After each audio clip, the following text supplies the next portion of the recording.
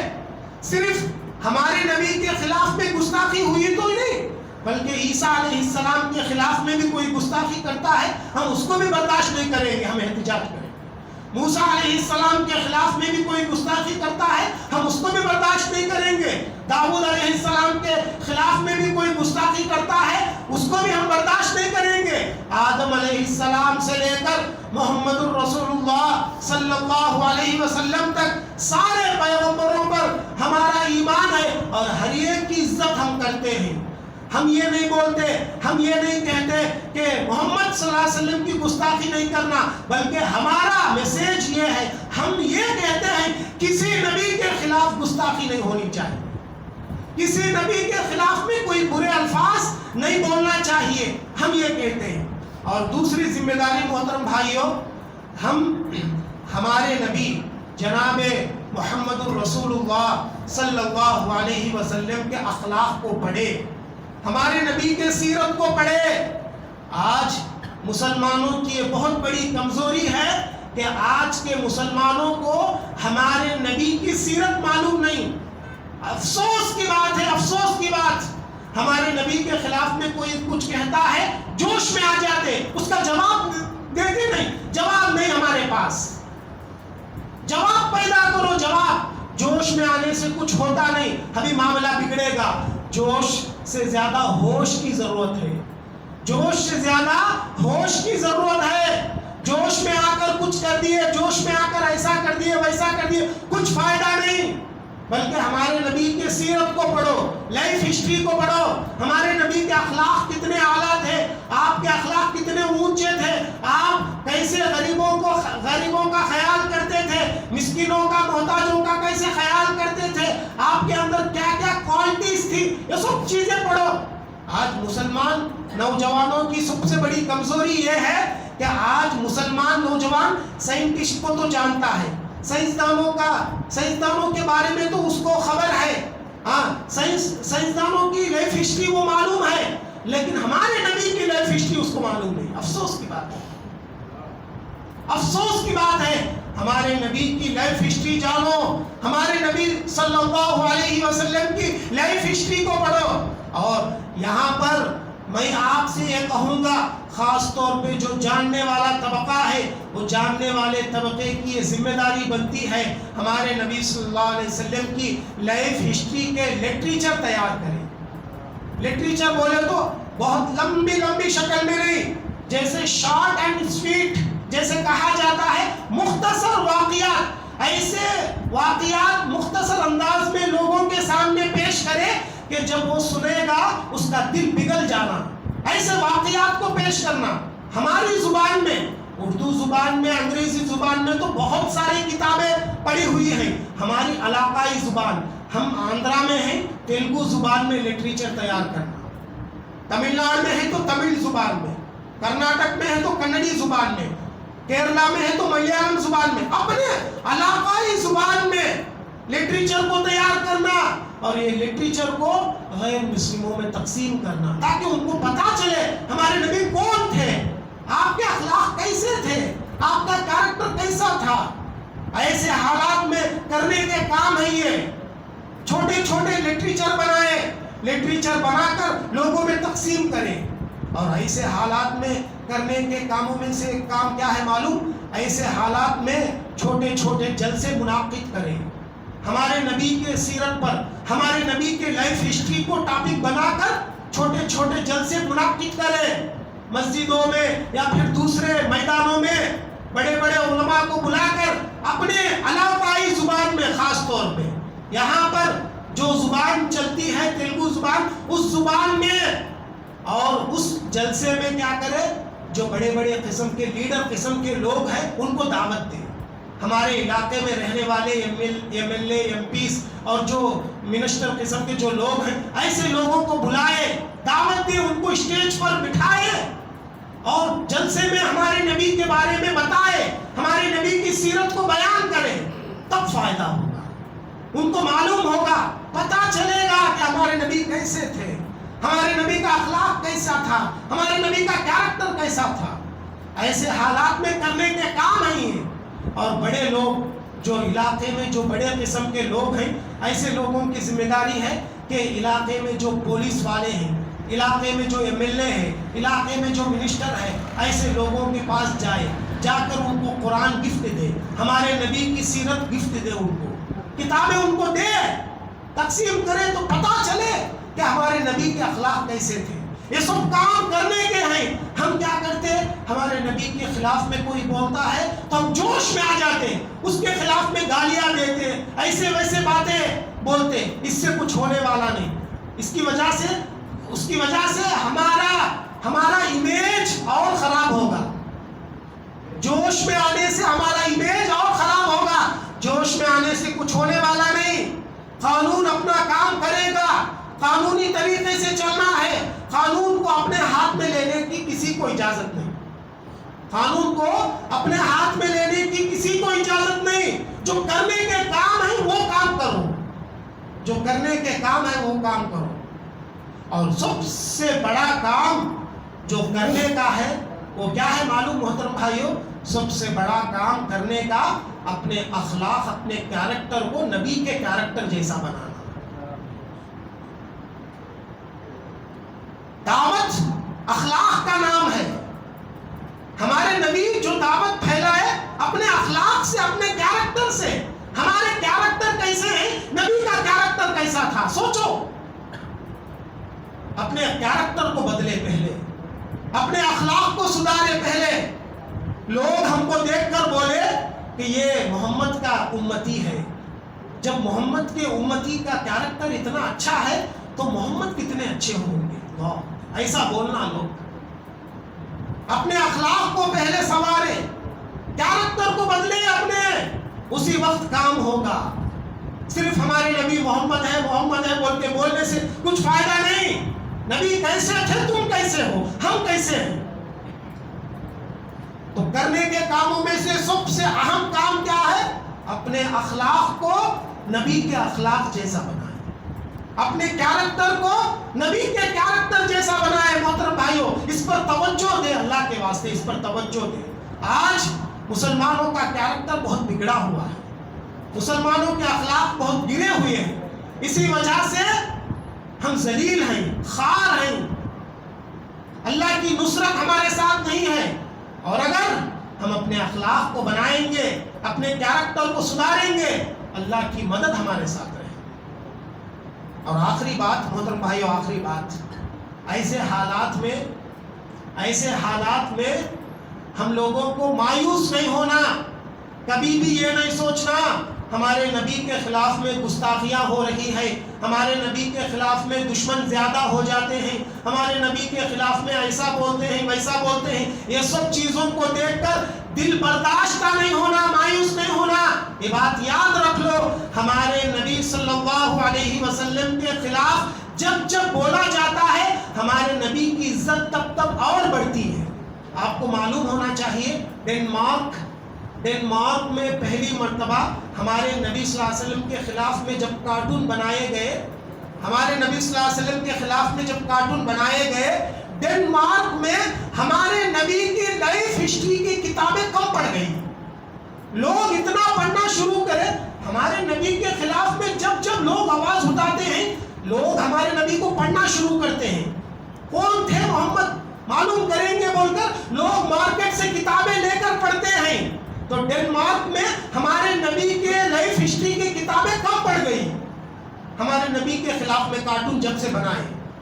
محترم بھائیو، ہمارے نبی کے خلاف میں لوگ آواز اٹھانے سے، گستاخی کرنے سے ہمارے نبی کی عزت میں کچھ کمی ہونے والی نہیں، بلکہ یہ اسلام کو پھیلنے کا ایک ذریعہ ہے. آپ کو میں بتاتا ہوں، دیکھو یہ جو اسلام ساری دنیا میں پھیلا ہے، یہ دعات کے محنت کے بعد آدھا اسلام، اللہ کے فضل کے بعد آدھا اسلام دعات کی محنت سے پھیلا ہے، تو آدھا اسلام دشمنوں کی وجہ سے پھیلا ہے. یہ اسلام کی تاریخ ہے، آپ کو پڑھ کر دیکھنا ہے. آپ پڑھیں گے تو آپ کو معلوم ہوگا اسلام ساری دنیا میں جو پھیلا ہے، یہ تو اللہ کے فضل کے بعد دعوت دینے والے لوگوں کی محنت کا نتیجہ ہے. دوسرا دشمنوں کی دشمنی کی وجہ سے اسلام ساری دنیا میں پھیلا ہے. محترم بھائیوں، کہنے کا مطلب یہ ہے کہ جب ایسے حالات بنتے ہیں تو ایسے حالات میں ہم لوگوں کو حکمت سے کام لینا ہے، جوش میں نہیں آنا ہے، جوش سے بڑھ کر ہوش سے کام کرنا ہے. کیا کرنا ہے پہلے اس کو معلوم کرو، کیا کرنے کے کام ہے اس کو معلوم کرو، اور ایک سسٹم بناؤ، مشورہ کرو، اس طریقے سے کام کو آگے بڑھاؤ. دیکھو اس کے بعد ہمارے علاقے میں، ہمارے سوسائٹی میں ہمارے نبی کو جاننے والے کتنے لوگ پیدا ہو جائیں، کتنے لوگ ہمارے نبی کو جاننے والے کتنے لوگ رہیں گے آپ خود اس کا اندازہ لگا لیں گے. تو لہٰذا باتیں تو بہت ہو سکتی ہیں. بہرحال آج کا میسیج یہی ہے کہ ہمارے نبی جناب محمد الرسول اللہ صلی اللہ علیہ وسلم کے خلاف گستاخیاں جو لوگ بھی کرتے ہیں، ہمارے نبی صلی اللہ علیہ وسلم کے خلاف میں گستاخی وہی لوگ کرتے ہیں جو ہمارے نبی کو جانتے نہیں، جو ہمارے نبی کو پہچانتے نہیں ہیں. جو ہمارے نبی کو ایک مرتبہ جان لے گا، ہمارے نبی کو ایک مرتبہ پہچان لے گا، کبھی ہمارے نبی کے خلاف میں ایک لفظ بھی نہیں بولے گا. یہی اصل چیز ہے، آپ کو میں بتانا چاہ رہا تھا. اللہ سے دعا ہے اللہ مجھے آپ کو، ہم سب لوگوں کو نبی کی ہسٹری کو زیادہ سے زیادہ پڑھنے کی توفیق عطا فرما. اے اللہ ہمارے اخلاق کو، ہمارے کیریکٹر کو نبی کے اخلاق جیسا بنانے کی توفیق عطا فرما. بارک اللہ لنا ولکم فی القرآن العظیم ونفعنا وإیاکم بما فیہ من الآیات والذکر الحکیم انہ تعالی جواد کریم ملک بر رؤوف رحیم رب الحلیم.